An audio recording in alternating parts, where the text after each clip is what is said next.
Hello, my name is Courtney Ilk.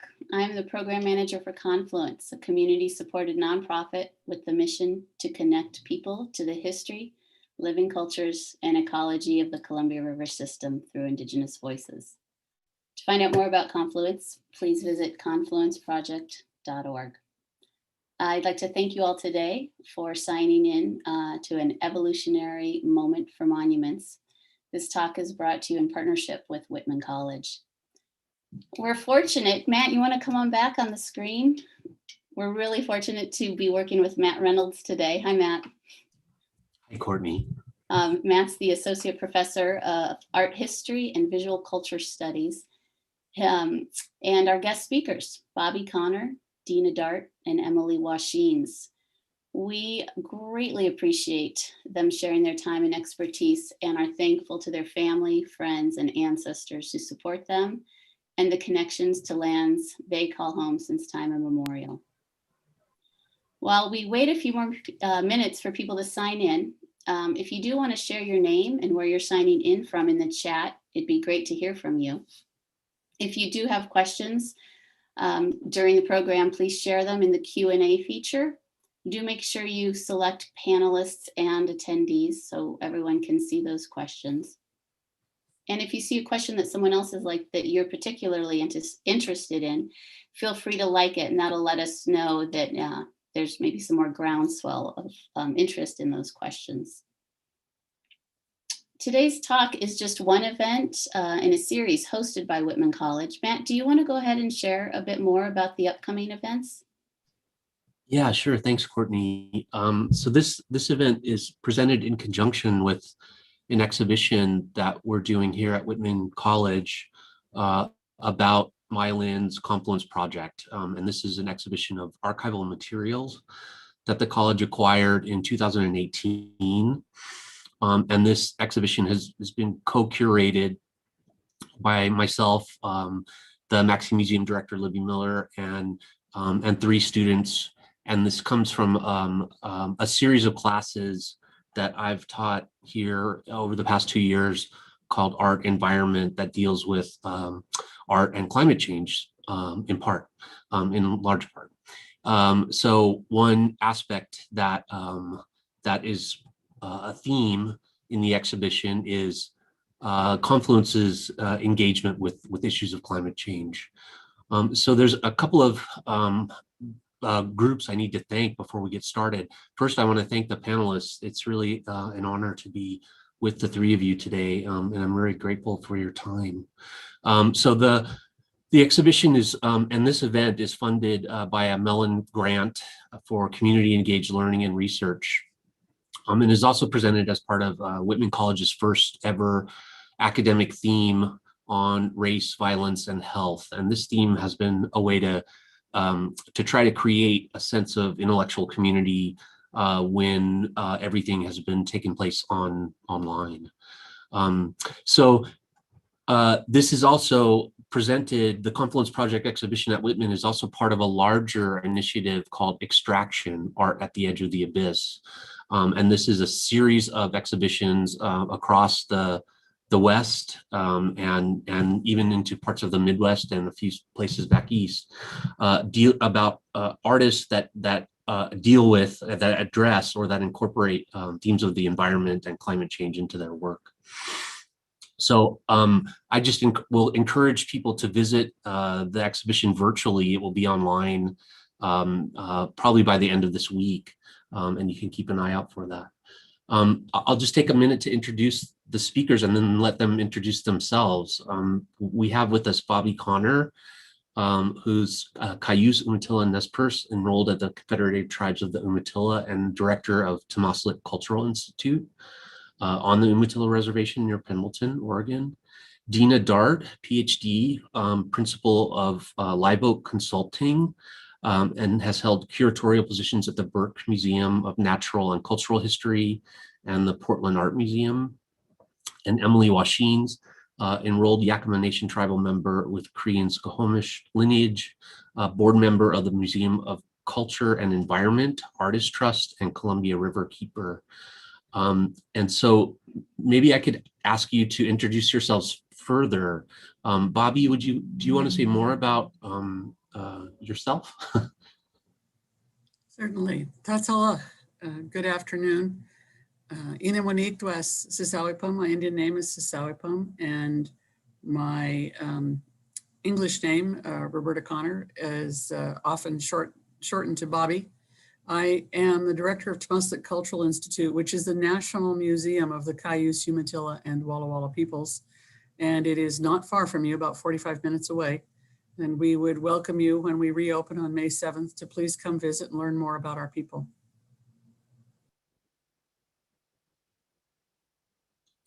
Dina, can I ask you to introduce yourself as well? Thanks, Matt. Haku haku shumawish tipa shumawish.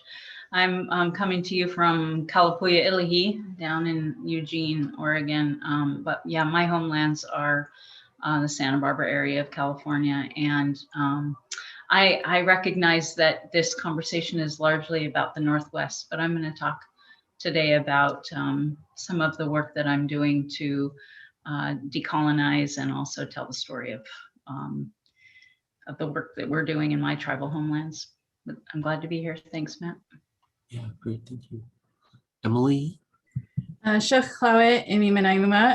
name is Emily Washings. I think Matt covered a lot of what I do beautifully. I think the not so Western civilized part of me is that, it's root digging time, and that's just where my mind is. I'm currently just at peace with the fact that, my girls go to sleep right before they're helping me prepare that food, those traditional foods. And, yesterday we feasted at home on the first salmon that my oldest uncle had got.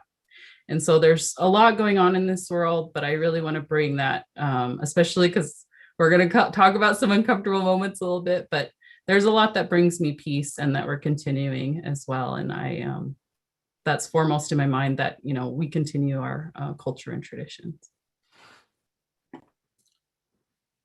Thank you all for taking the time to be here. I really appreciate it. I wanted to just start with this question about Confluence, and the topic of today's panel discussion is about monuments, and my question to all of you is how you see the Confluence Project fitting into that term or not too.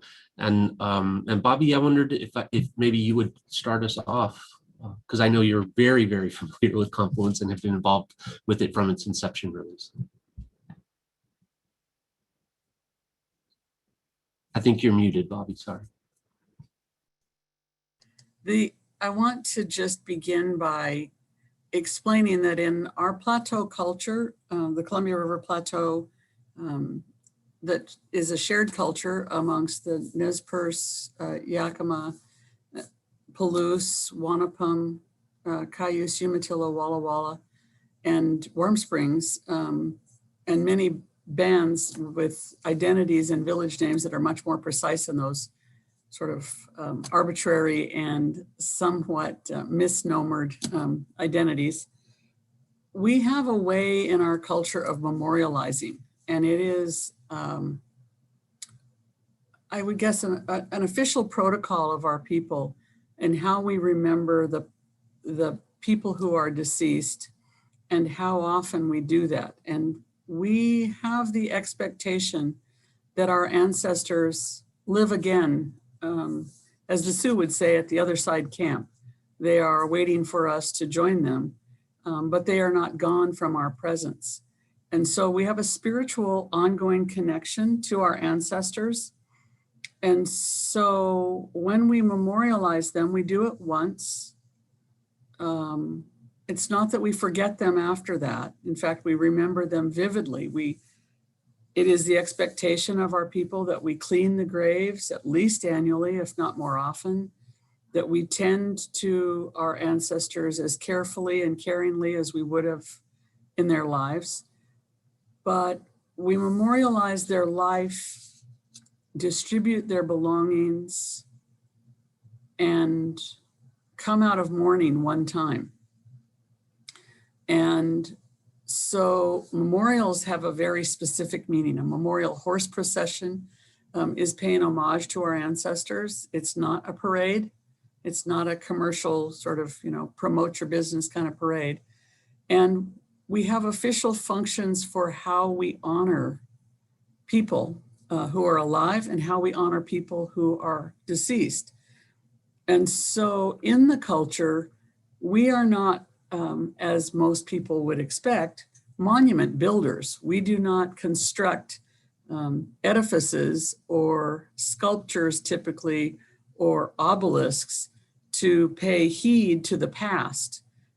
We keep track of the past in our oral histories, in our hearts, and in our minds.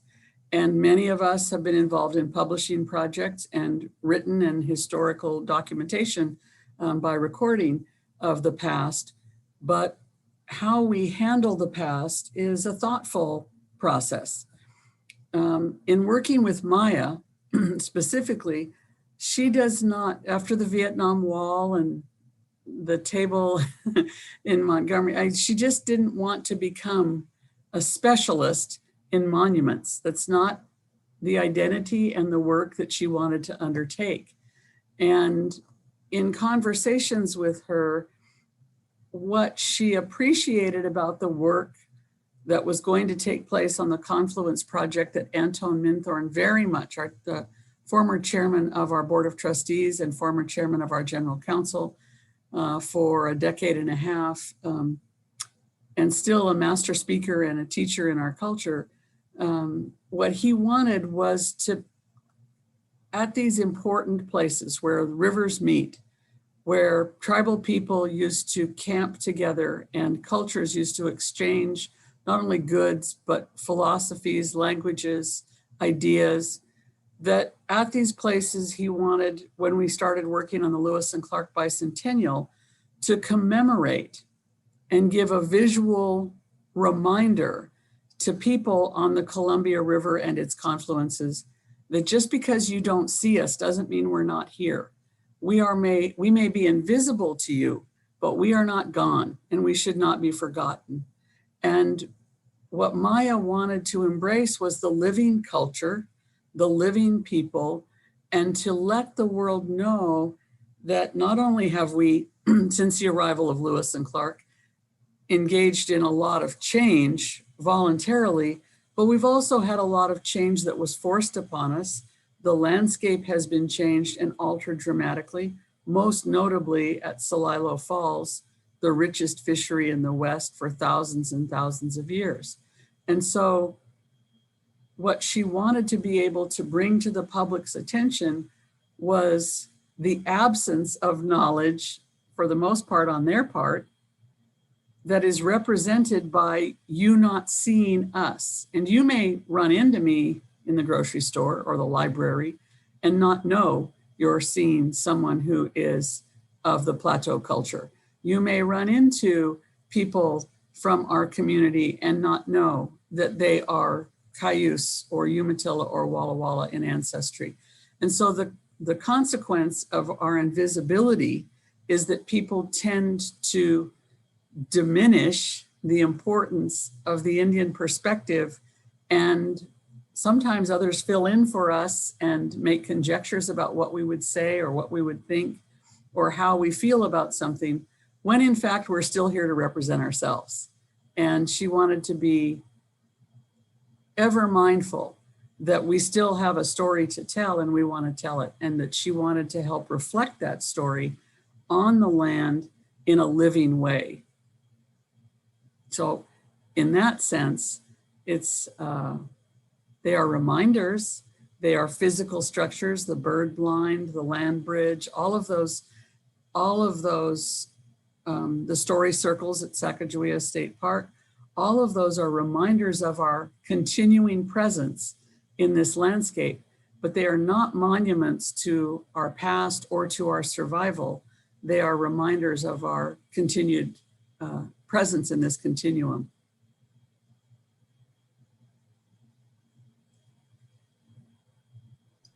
Thanks so much, Bobby. I really appreciate that Beautiful reply. Dina, I wonder if I could ask you kind of the same question. I know you're also very familiar with Confluence Project. Yeah, thanks, Matt. Thank you for that. Those beautiful words too, Bobby.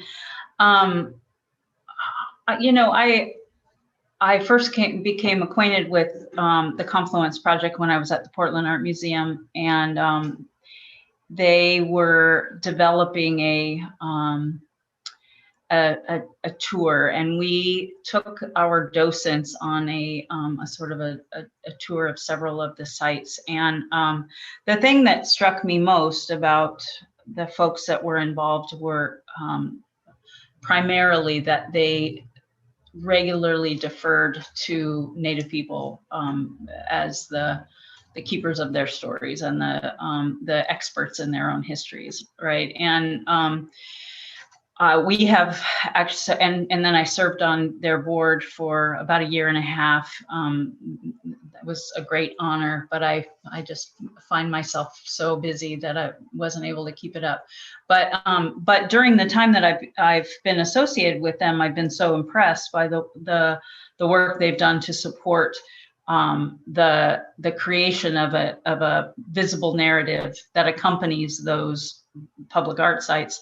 That we've actually borrowed that model down in Southern California and are creating a strategy for developing a narrative in our home place where our narrative is largely invisible, as Bobby was referring to. So the work they've done with a primarily Native board and deferring regularly to the Columbia River tribes has impressed me. It's continued to impress me, and the humility that the folks that are associated with the Confluence Project have continued to exhibit has been impressive. And yeah, and so I'm honored to be able to take the work home and do story gatherings and story circles in a similar way to develop our own first person narratives in a similar fashion. So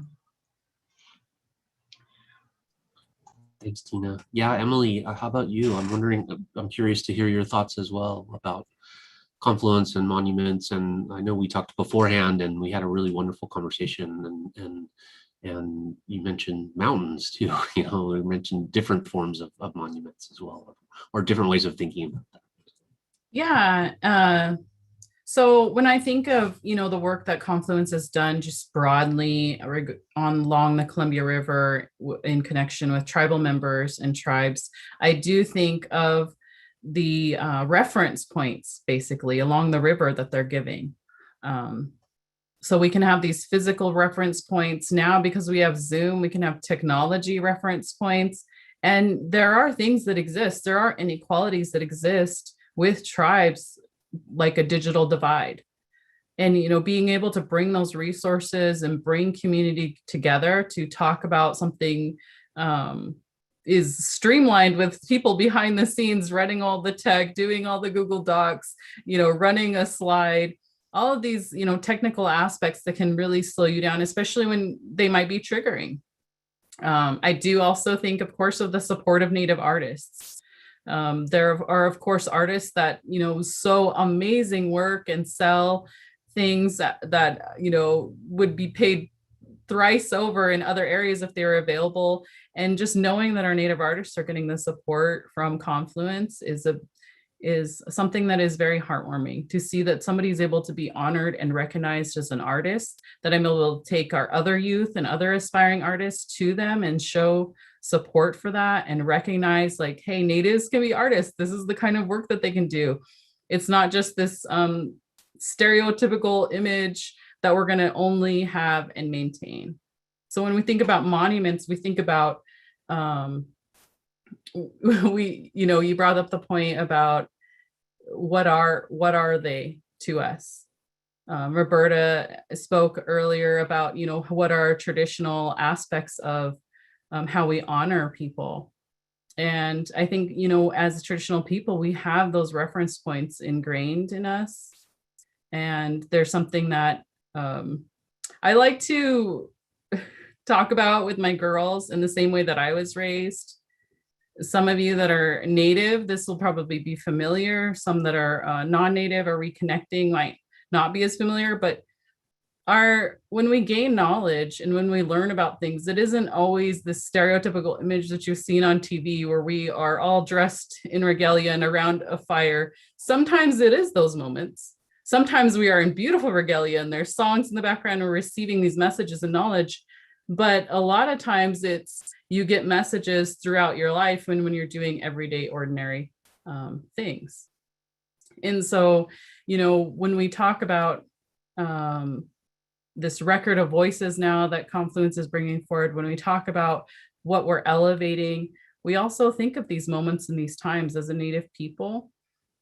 We think and reflect back to, where are those moments that I'm driving along the Yakima, that I'm looking up and seeing the mountain that was renamed to a Yakima woman that fought in our Yakima War. It was renamed from a person on the other side that fought. Now, we as Native people can recognize that. We filled out all the forms. We did all of the footwork for that.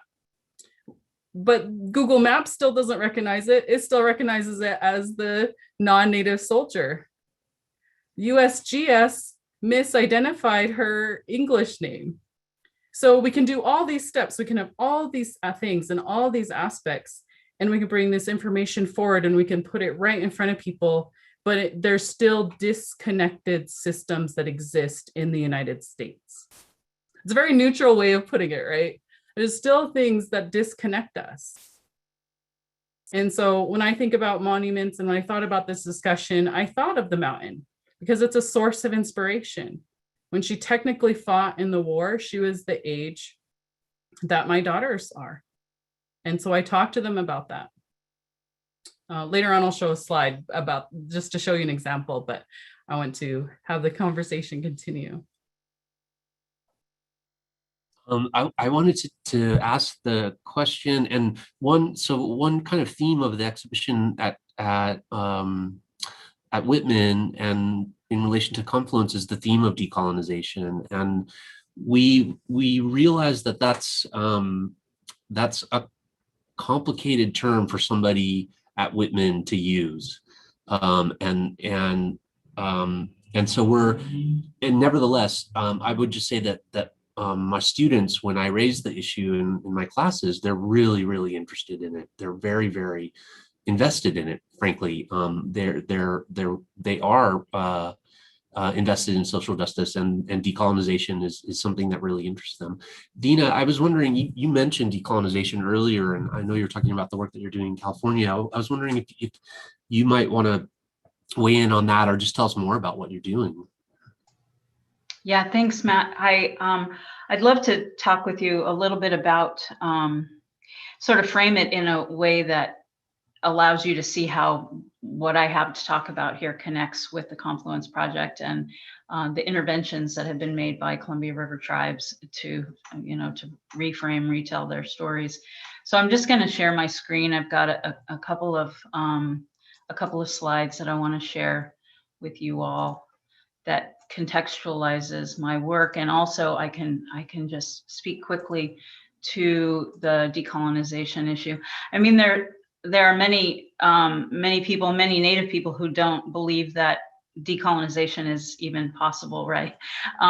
What would that mean? Extracting all of the settlers and all of the Western thinking from North America, but I believe there are interventions that we can continually make and ways that we can anchor Indigenous thought and values. But I just wanted, we're so struck by the blatant racism that's flooded social media today after the comments that Rick Santorum made yesterday. I just wanted to start with that really quickly because this is a common belief among many Americans, right? That natives, if they still exist, are sort of a fragment of reality or something. And so the reestablishment of our narratives and the recognition of our own important places, and centering our stories about those places is so vital. And in California, the monuments are, I love that along the Columbia River there are these stories, and even, even the Confluence Project, key sites that have been targeted, and then stories have populated the new narrative around those particular sites are so fantastic. In California, the sites that are most visible are the missions, right? And these monuments to genocide. And I just wanted to give you a little bit of a visual about what we're up against there in California, where the most densely populated places were along the coast. Thousands and thousands of diverse groups lived along that coastline, and after the mission system and then the subsequent two colonizing forces, as you can see in the map on the right, there are no federally recognized tribes on that whole central coast from San Francisco to almost San Diego. And so there's, real living implications of these monuments, right? The missions that continue to frame our stories. And these lovely bells that line Highway 101, and the missions themselves that are used as supplementary teaching devices for 3rd and 4th grade. And especially over the last decade, there's been a lot of protests around those monuments, and the taking down of some of the Junipero Serra statues and replacement of some of the monuments to settlement by members of my own community. But what's missing is the really vibrant cultural narrative that exists within our communities. It's largely invisible, as Bobby spoke about. You might see me in the grocery store there, but you don't know that I'm actually a descendant of this really beautiful, complex and resilient culture, right? And so this leads to this idea of, what does it mean to be strategic rather than tactical, and I honor the work of the Confluence Project and all the Native people who have been involved, because it's been this very strategic set of interventions, right? It's not been a tactical one-off. It's been a very well thought out plan. And in that way, Native people have been able to really take back the narrative along the Columbia River. And so this leading to this idea of decolonization, and then I'll stop talking for a minute, but is that this is sort of my theory of decolonization in a sustainable or a lasting way has to be an actual application and applied decolonization that starts, one, with unsettling the existing narrative, right? And really grappling with the what it means to be seeing life through a Western worldview, and how divisive and destructive that has been, and just really recognizing that and unsettling that. And then secondarily, to recognize that there's a set of values and principles and goals that are inherent to the place where you're currently standing, and those are the indigenous values, the local tribes, those nations that occupied those lands for thousands of years. And then thirdly, to not only be listening to those people, but thirdly, to codify and anchor through policy and procedures and practices within these organizations that are occupying the lands. So taking the work from this sort of tactical, like maybe a land acknowledgement here or there, or a diversity training here or there, but taking it into a much more systematic process that really underscores the values and goals of the local Native people. So yeah, that's my 2 cents on that whole the process of from my own perspective as a California Indian person. Yeah, thank you so much, Dina. That's really helpful. I'm wondering if Emily or Bobby, you want to respond to anything that Dina said. I just, my daughters are Wintu, so they're California descendants, and they were connected to Yakima as a result of assimilation practices, basically. They, so when we talk about monuments and we see those, we do think about what is being elevated up. And I think about those moments when some of them are taken down, and those images you provided, and it stirs a lot up. It's like that dusty corner in my house that I've been ignoring in the pandemic that I'm just recognize. I don't know if that's coming up for other people, the people that are watching, what is getting stirred up as a result of some of these powerful images that Deanna is sharing. Their great grandfather actually went to prison because he beat up the BIA officials that were violently removing the children from his home to take them to Oregon, 5 years and up. They eventually ended up marrying Yakima families. And so that's how that lineage is connected. So there is, a lot of things that come into these monuments. There's a lot of history, painful history sometimes. And also, what is connecting us? So that's what's coming up for me. All this different dust. Those are powerful images. Thank you for sharing them.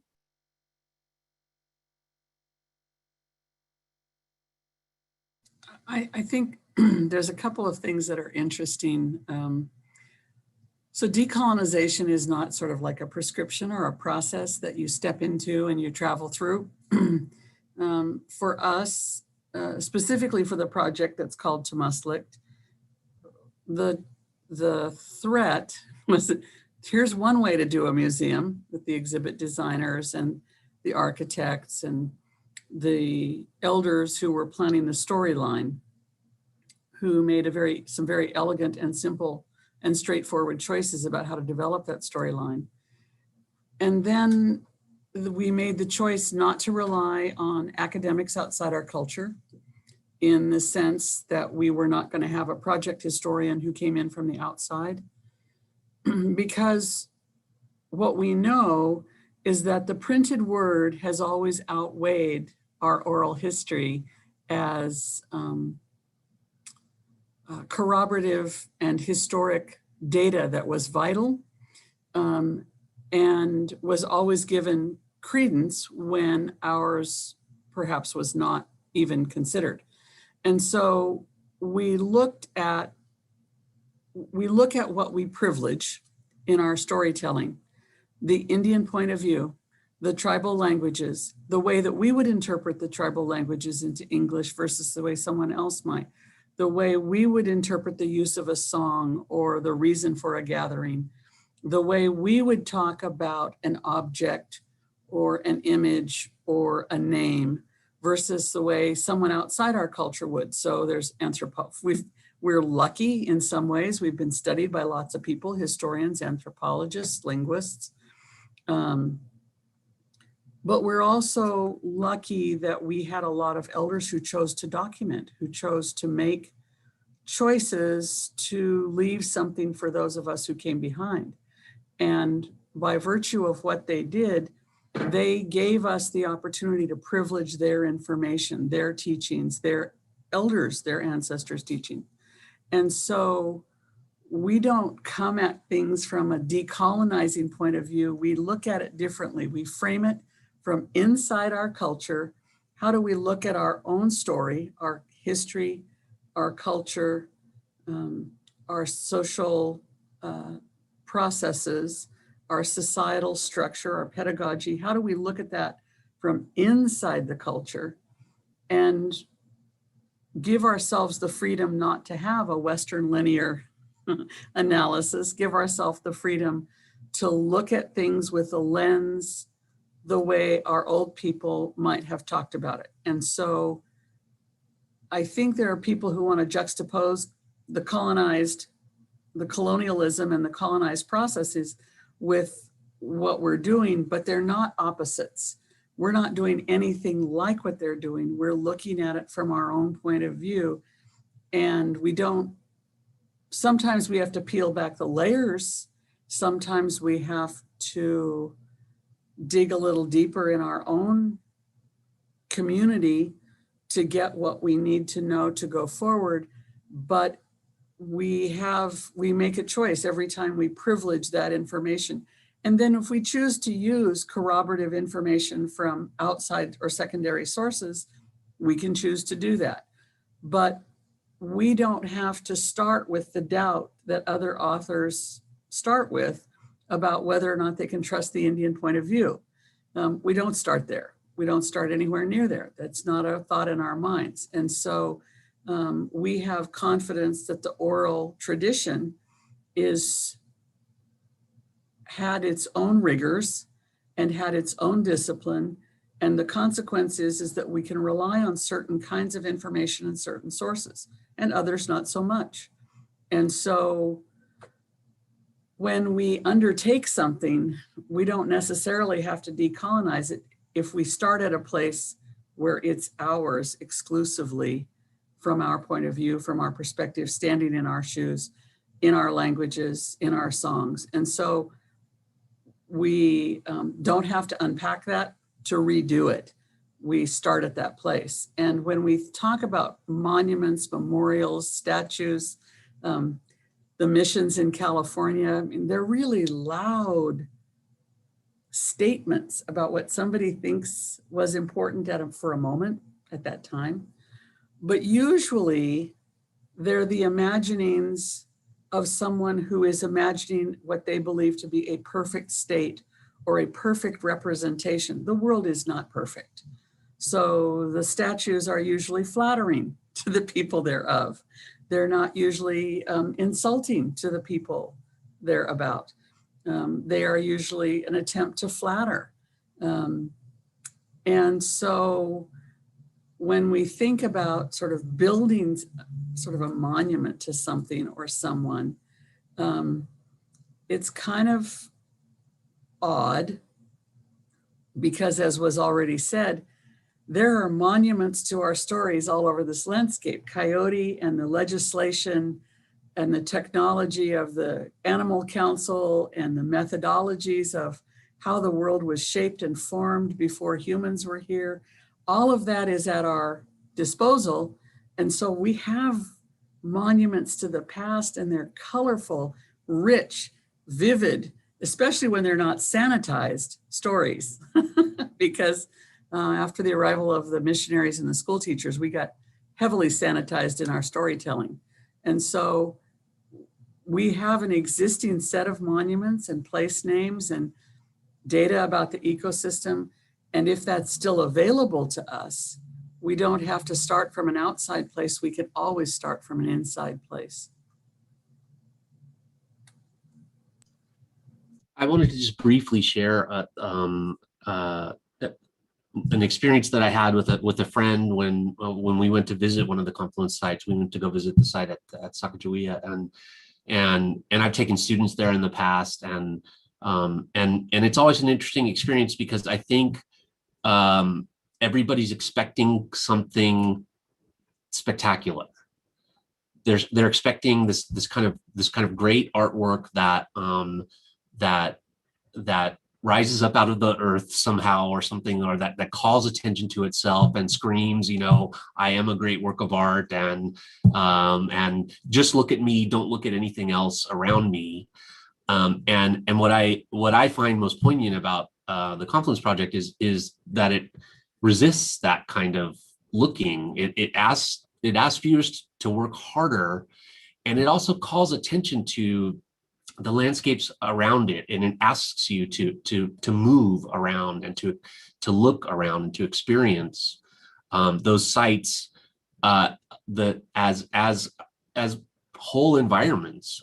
So that you do, when you go to Sacajawea, you not only see the story circles, you also see the barges coming up the Columbia River, and you also see the remnants of the industrialization of the river and the impacts of industrialization on this environment over the past 200 years. And I just find that very unique and also special, and also part of, I think, the problem sometimes when I try to explain or talk about Confluence, they're like, what, my mostly white friends, and they're kind of like they expect to see the thing that you would see in a museum otherwise, just like moved out of the museum and put into a landscape. So I wonder, I just wanted to share that, but I also I know that that I wanted to raise the issue of Solilo too, and I think this is an important moment for the Confluence Project. And in the exhibition that we have in the Maxi Museum, there's an installation devoted to Solilo and devoted to the history of the falls, the inundation of the falls, the loss of that space, and all of the rituals and customs that go alongside that, and the fact that that last proposed installation of the Confluence Project has been paused, and I wonder what the three of you might think about that too, and where you're at in terms of that. Should it go forward? Should it be moved somewhere else? Should it be recontextualized? Should it just not? Should that site just be left alone? I think all of those positions are incredibly valuable in and of themselves. But I just wonder what the three of you might think about that. Maybe Emily, could I start with you? I don't know if or maybe, sorry, Bobby, you were going to say something, so I'll let you go ahead. It's kind of funny. So we've already got an altered landscape. So the Army Corps of Engineers has reshaped the Columbia River. It is not a living river. It's a series of reservoirs behind dams. So when we talk about what's the built environment and what the monuments, we've already got some monuments on the Columbia River. They're called John Day, the Dalles, Bonneville. They're not the kind of monuments we want. They're monuments to the modern way we live and the electricity that powers my laptop and powers some people's cars now. But I think it's really, when you mentioned engagement with an experiential interaction with the landscape, that is provoked by the bird blind, by the fish cleaning table, by the bridge, all of the story circles. The idea is to get people to relate to sense of place. And so each of those stories is a very different story because of the resources that are there. And we wouldn't call them resources, the gifts that are there from nature, from creation. And so before they were commodities, they were the natural order of the world. And so we want, and Maya wants, people to engage that creation. So the bird blind gives you an opportunity. The fish cleaning table is a different opportunity. The bridge is a different opportunity to engage the landscape. And when you come here, we pay heed to place before we pay heed to people, because this is the place this is the cradle of our existence. This is the place that has nurtured and sustained us for thousands of years. And so we appreciate that point of view. And the idea that you could leave it alone and that would be enough is interesting. But since it's already an altered landscape, the question is, how do we remind people of what it might have been like before? Requires some alteration to get native plant species reintroduced to that land, for example. So I would say to you, so much is already so altered that something has to be done to invoke what we hope to remind people of, I think. Yeah, you're really stirring it up, Matt. No, I mean, I want to build some context around this. I think Roberta did a good job building some of it. When I think of the time and place that we're at right now, which is we're in a pandemic, and I think and compare that to the last pandemic that we were in fishing cases in both pandemics. Meaning when people talk about the fish wars, when we look at this monument that's going up, about Billy Frank Jr., who actually testified in a Yakima court case, David So Happy, Senior, Junior, Wilbur Slockish, and Matt McConville, and others.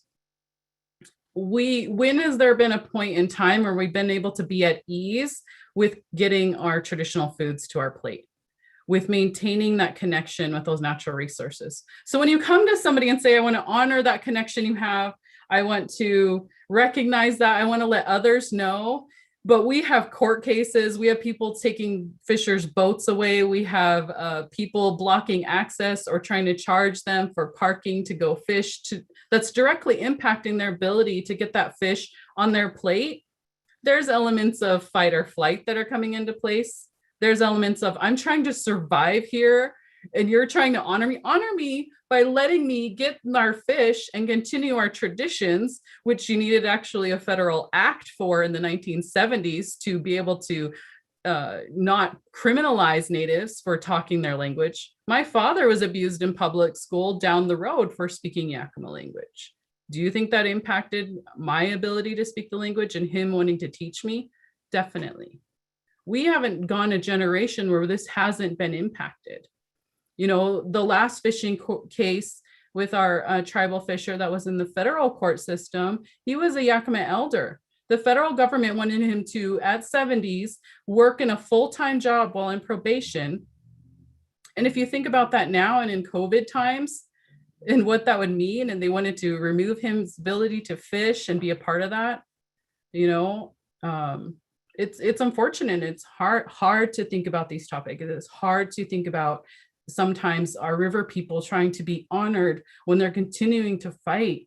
When we think about the justice system and that's going on in this country right now, we've had fishers that died on the river running from people that were chasing them, that were an authority figure. And that still hasn't been addressed and rectified. Their children were taken away from their families after that. I mean, they were trying to be removed from our fishing villages sites called in lieu sites.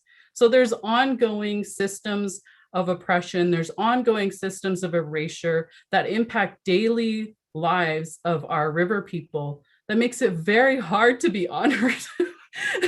We just want to eat sometimes. It's very simple. So when we talk about these, very great, awesome projects, I have to remember to talk and connect with community and remember and think about what's going on and what's happening. And am I showing up?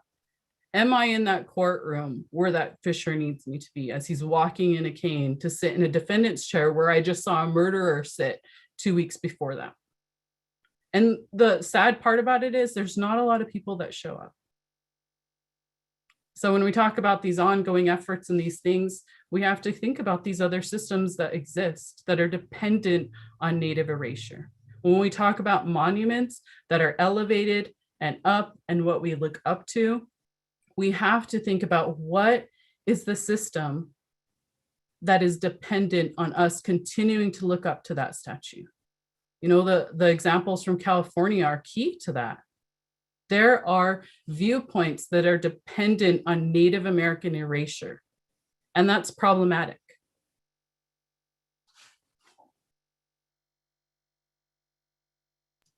Dina, do you want to weigh in?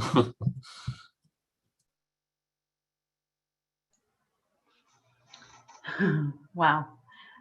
Yeah, I was thinking about all of my my family members that used to sit in front of the bulldozers to keep developers from blowing through one of our cemeteries. And I live in Oregon now, so I don't see that. I don't see it on the ground. But it's so true that these these things that we talk about in academic or in sort of professional circles are pretty far removed from the fights on the ground. You know, you can see in some of those images the pain and the immediacy of taking that statue down and what it means for people, right?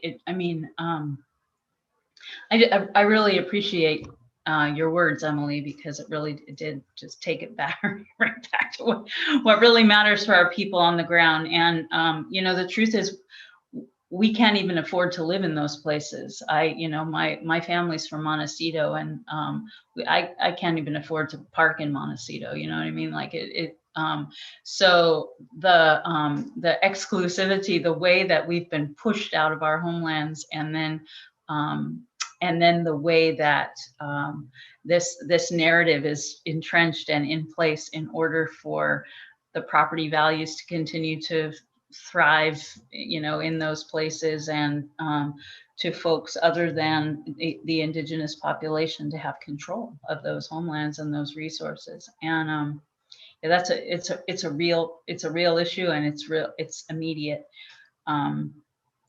So I appreciate that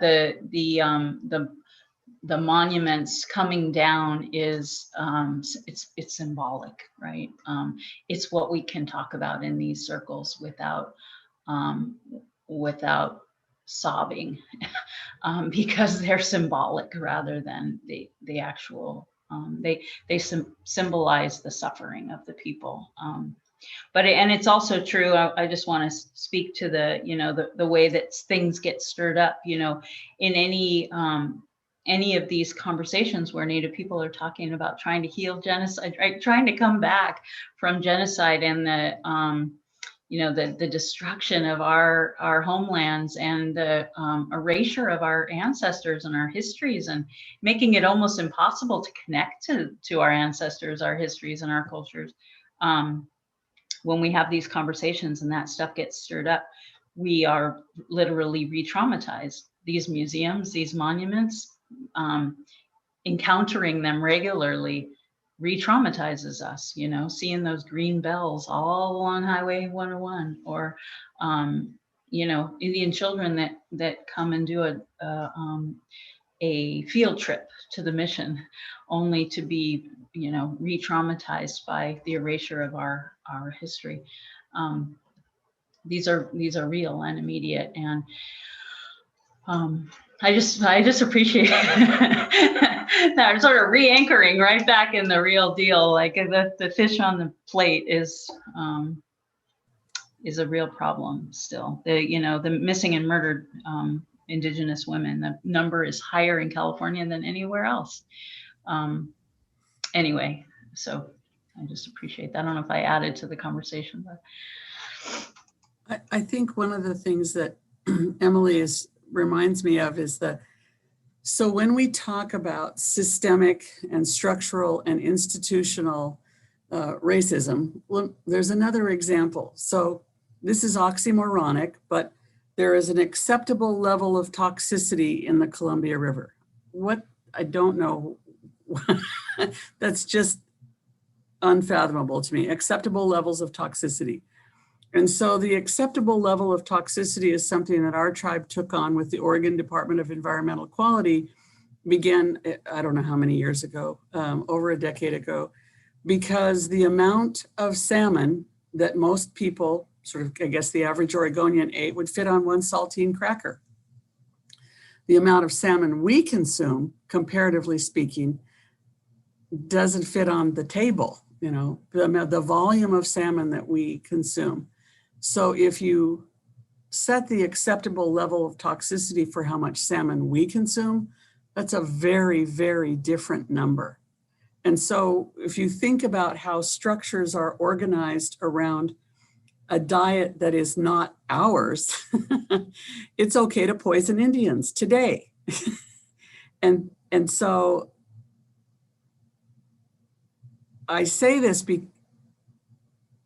with the expectation that most people don't understand what that means, but cancer and other forms of ill health that our people have not had a history with are visited upon our people in droves now because of acceptable levels of toxicity. And so here we are near the Hanford Reservation, upriver, downriver. We're here at Hanford.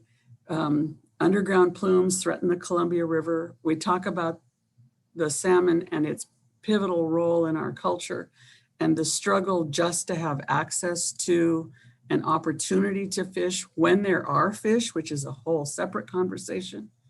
And we recognize that the threats are all still real, and they're still coming from every direction. They're coming from the water. They're coming from the populations polluting the water. They're coming from the governmental decisions about the quality of the water, the air, the turbidity, the amount of flow that's there from the dams. It's layer upon layer upon layer upon layer on the Columbia River. And so it is the lifeblood of our people, that waterway. And when we talk about that river, it's a living being. It needs to be well, it needs to be whole, it needs to be healthy for us to be who we are.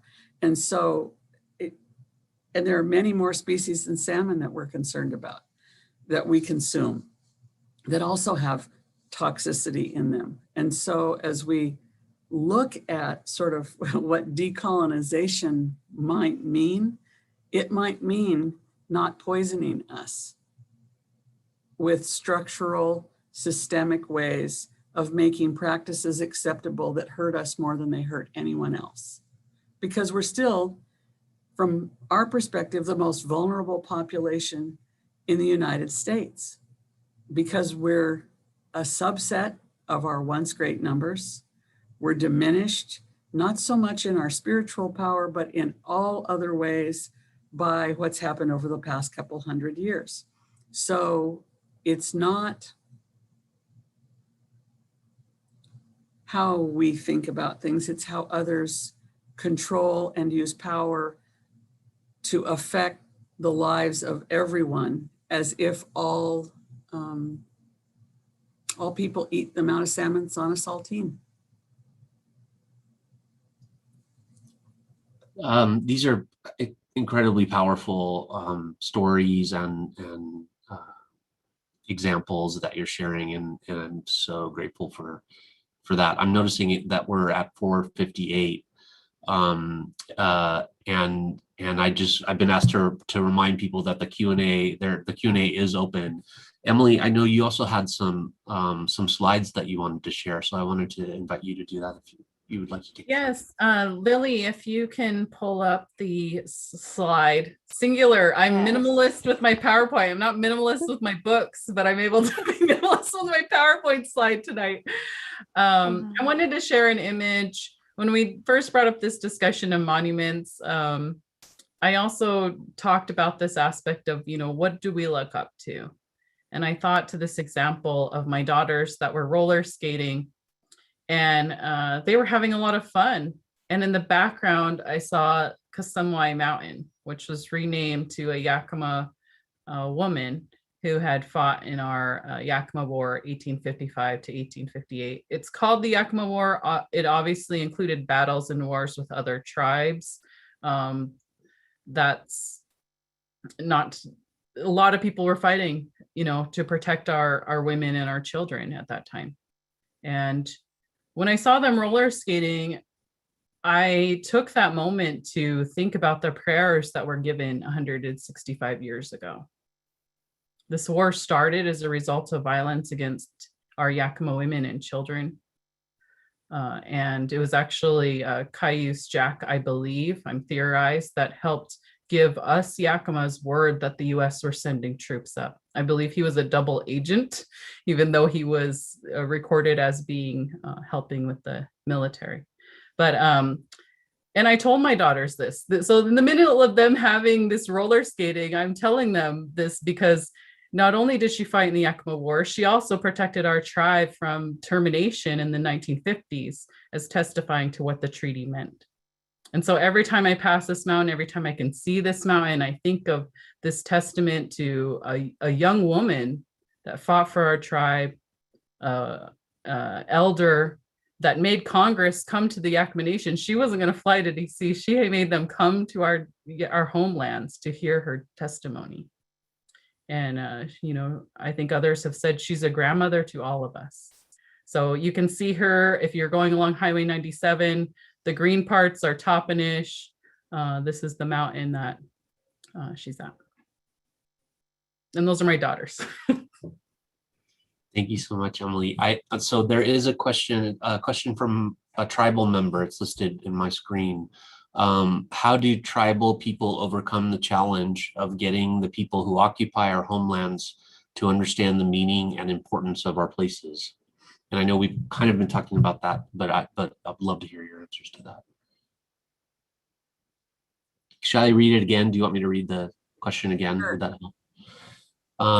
How do tribal people overcome the challenge of getting the people who occupy our homelands to understand the meaning and importance of our places? Big, tall order. It's a task not easily undertaken. I will tell you that from our perspective, we did a Native Place Names Atlas, ethnographic place names atlas, for 3 reasons. One of which was to reinvigorate that knowledge in our community. And the more we know, the more we return to the ways of our ancestors, which was the intimate knowledge of places, whether it's fishing sites, digging sites, picking sites, trapping, grazing, any other ways that we lived on the land. As we reinvigorate those practices and reinvigorate the language, we believe the land hears us speak our language. The land lights up when it hears our songs. And when we conduct our ceremonies in gathering in those places. And so that's inside the culture. And outside the culture, I would say to you, it's difficult to get our neighbors to want to see it from our point of view. But one of the things that we've learned as we talk to people who are very proud of the fact that they're 5th generation farmers or 4th generation ranchers or 6th generation homestead owners, that if their family has been on the land that long and they're proud of it, imagine how we feel. Because our investment in these places, our bond to these places is inescapable, it's inextricable. And if you have, from my perspective, if people have an appreciation for and know the swells and the creeks and the springs of a landscape, they are beginning to understand our relationship to place. But it's a beginning. And so I invite people who think of themselves as transients to think about what it's like to be from a residential point of view that's anchored in thousands of years of taking care of the same neighborhood. Because it's not something we often reflect on. You can go in any classroom, in any public school, and ask how many kids moved last year, how many kids moved in the last 2 or 5 years, and begin to hear from the classroom how transient those students feel. And to begin to, not that we don't have the ability to move as well, but the notion that someone could be from a place for a very, very, very long time is probably the most foreign notion to school kids that we have to cross that threshold to get understanding. And it's only a beginning.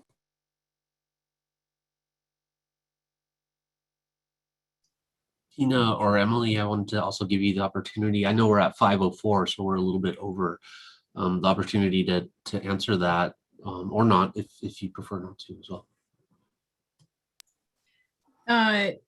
I mean, that's just my first thought is one by one, teach them one by one. And it's also this aspect of, there's so many things that I sometimes don't want to do because I know that there's a lot of work to teaching, for example.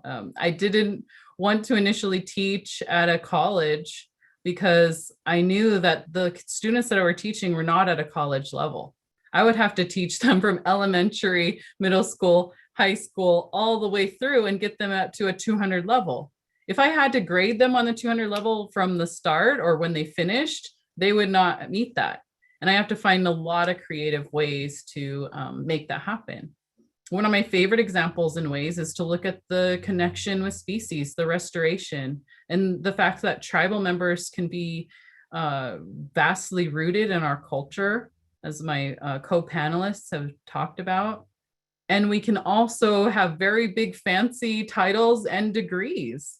And we can return a species to this land, a plant species to this land that's been gone for 70 years, which is an example of Wapato, a wetland potato that returned after a 70-year absence without planting and without seeds, is the result of elder knowledge with all the fancy ologists, right? The geomorphologists, the biologists. We have an example of the Sakai returning after a 100-year absence using a trap and haul method, which were the first tribe in the nation to utilize that technique. 100-year absence. When I was a little girl, in the nursing homes, when my sister would get off her shift, she would talk about the things that the elders would say. You know, when you have historically a species, that just one salmon species of sockeye would be at least 200,000 annually returning to the Yakima River. You could walk across the river on the salmon. That's how thick it was.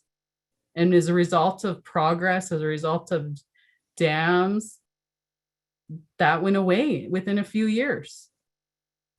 You know, so I love to bring these examples and connect the land with the species and our ongoing connection with that. It's a wonderful and inspiring work that so many of our tribal members are a part of.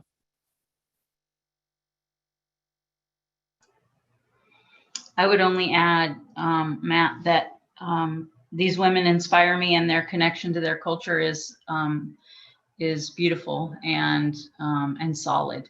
And along the southern coast of California, it's much more distant, and so it requires us connecting with other tribal people who are doing the work on the ground. It requires us to revitalize the stories that have been lost. I mean, part of what we're in the process of doing right now is just gathering those stories up, so that we can tell them to each other, right? The first thing we're doing is creating a physical archive and then an online archive for photos and genealogies and all this material that has been lost and is still lost, right, to us. And then so as these two women have said, like, it's really about us getting reconnected to that knowledge first, and then disseminating it through any kind of technology available to us, you know, making the website and curriculum available, and then also a GPS enabled app that people will be able to listen to and hear first person stories about those places, those important places. But the first thing we have to do is just come together and retell those stories that have been lost. So we have so much work to do, and there's so much of that knowledge is just fragmentary, right? Because we withstood 3 really profound subsequent waves of colonization, as well as, you know, a couple hundred years earlier than folks in the Northwest, right? We were hit in 1542, and so there's been a lot of disruption for a really long time, but we're doing it, you know. And we believe our language is in our DNA, those ancestral stories are in our DNA, and as we connect with others, they'll awaken. And I believe that, and so I show up every day to this work, you know. So I'm just grateful to be in the presence of these strong women who are doing the work. Thanks. We're at 5:10. There've been some other wonderful questions shared in the Google Doc and in the chat in the Q&A, but I do want to be mindful of time, and I just wanted to let the 3 of you share any final thoughts that you'd like to share before we adjourn.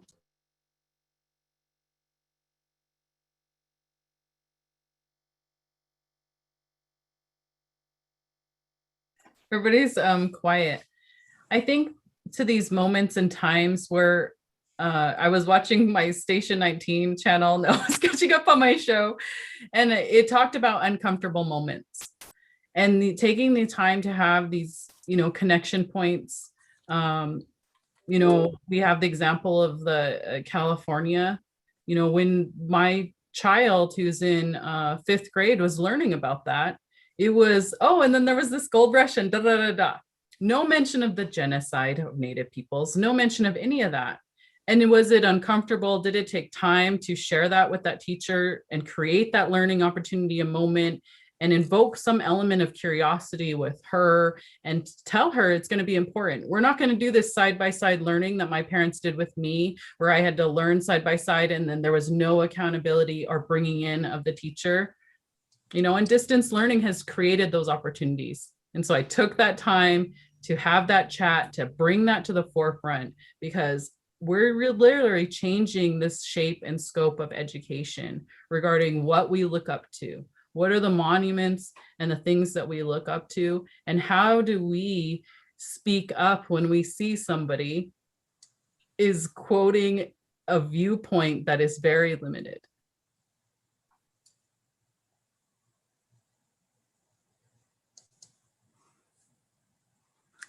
I struggle because I know on the campus at Whitman that there are a lot of people who want to be change agents for representing this time in this moment in America or in the United States. And we've had a remarkable display of injustice and inequity. We've had the pandemic, as was talked about just a little while ago, and we are, we've had a remarkable year of fires, and before that we had really severe flooding. And so on top of that, there are economic changes afoot because of all of those other things. And there are consequences in the natural world from all of this as well. Some of them are good, from us driving less and moving around more or less on foot and staying home more. But I think people who want to make impact now on behalf of people of color, or who want to create change for the future, need to be mindful that we are not unable to do it. It's not that we are not physically or intellectually capable of expressing our opinions and having opinions about many of these things, but they're not priorities for our people often. So as Emily so eloquently talked about, getting food on the table, our traditional foods on the table, is a huge undertaking. And it's a challenge for us to be who we are today in this modern world with the ancient teachings and the modern demands on our time. And so it's not that we don't care about many of the things that people want to talk about on campus. It's that it's not, of all the things that are important to me today, that is not the most important thing to me today. And it probably won't make the list tomorrow or next week. Statues that are offensive to someone else on my behalf, they're low on my list. I have many more important concerns, and many of those concerns have to do with the living beings in my family, and have to do with taking care of each other, which is what our law requires of us. And that law is preeminent and supersedes all other laws in our land, which is the traditional law of our people. Taking care of each other, doing no harm to each other, doing not being stingy, being generous, all of those things are tenets of our culture, and they consume all of our time. So I think when people want to get in an uproar or an outrage about something, be mindful that that's your privilege to do that. We may not have the comfort and the time and the leisure to do that.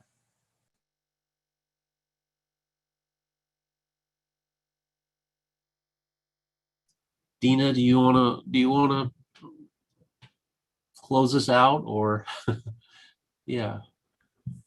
I can't top that. Those words are brilliant. I'll just share this. In our in the Smuich language, the way that we greet one another is shumawish, tipa shumawish. It literally, shumawish is our word for health, and it's a verb, and it's also a plural. So you can't do health singularly, and it's an active word. So it's something that you have to be doing, and you have to be doing it as a community. And I really appreciated Bobby's reminder of our tradition. You know, our traditional law is that we be taking care of one another so that we're healthy. We're doing health together, and there's so much that needs to be done in order for us to just do health together as a community, let alone everyone else. But it is the way that we think, right? We're thinking about everyone else and the earth, right? And everything that informs what we do. So it's been a pleasure and an honor to sit here with you all for this hour and 17 minutes, because I'll take this into my healthy heart. Yes, same here. And yeah, I'm getting the cue to send it to Courtney. So Courtney, thanks. Oh, thank you all. This has just taken us exactly where we really need to go, right to the heart and what truly matters. So thank you so very much. Once again, it's always just an honor to work with all of you. I do want to let participants know that we will be sharing a link of this. I know for certain I will be listening to this at least once again and making sure to share this with as many people as possible, because they're really powerful words and stories that people need to know. With that, thank you, Bobby. Thank you, Emily. Thank you, Dina. And thank you, Matt. And thank you, Whitman College, and everyone who signed in today. Take care.